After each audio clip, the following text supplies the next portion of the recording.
for being here. I'm Anna.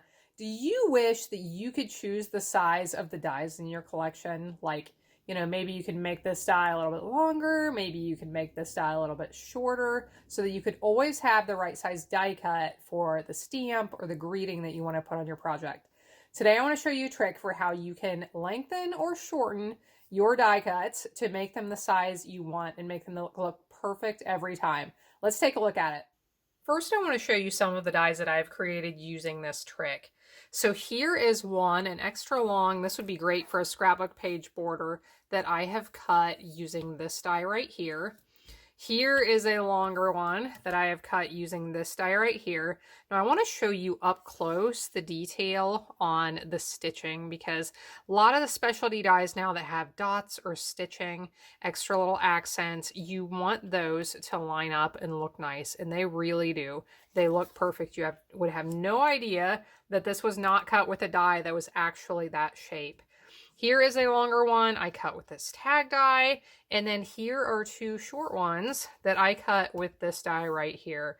So let's go ahead and get started. I will start by sharing how to cut shorter die cuts than your actual dies, and then we will do longer ones. So I'll bring in my cut and emboss machine. And one of my favorite tags dies. I just love this tag set. It comes from the same one as the one I used to cut this one right here. And to cut one that is shorter than the die itself, we just want to cut the first one just like normal. And my brand new plates on here, they have never been cut into. We'll cut through the first time.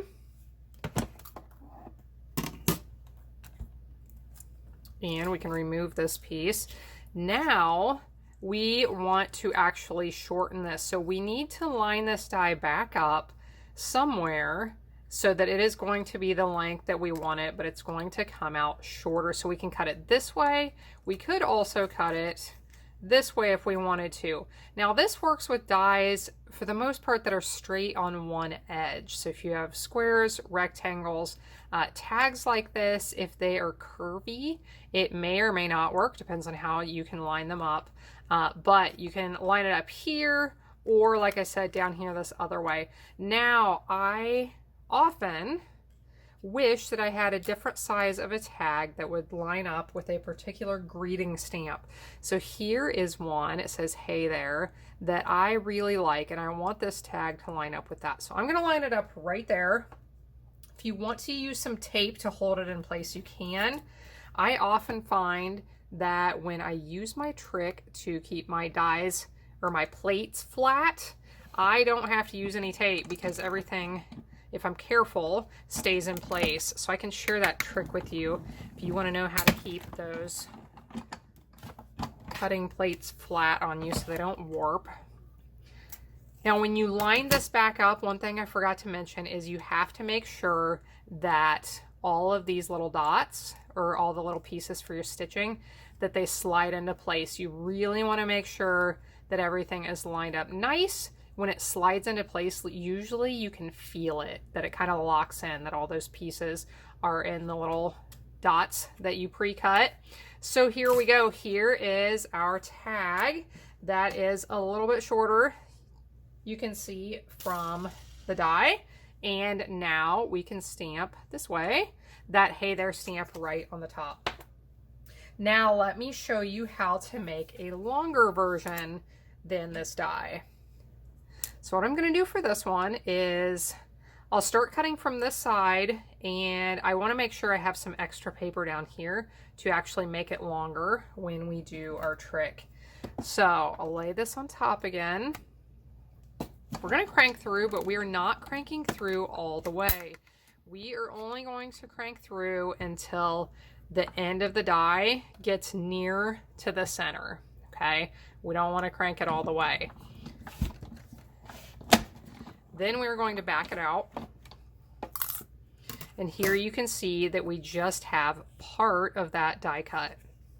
Now what we're going to do is flip it around this way, we are going to line the die back up with this portion of the cut and where those little dots are, the little stitching marks. And there I can feel that it slid right into place.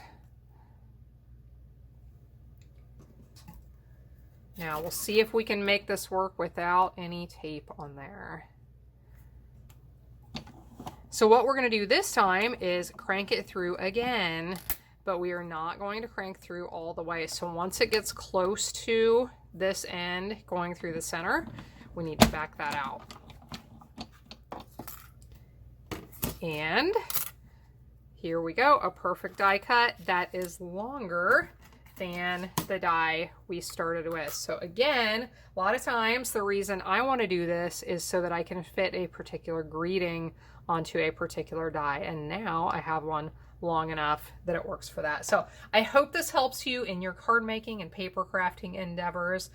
Please subscribe to my channel while you're here. I would love for you to do that. You can find links to my blog and other information in the video description if you would like to get more ideas for your card making projects. I hope you have a blessed day, and I hope you'll be back again next time when I'll be here helping you to hand make with love.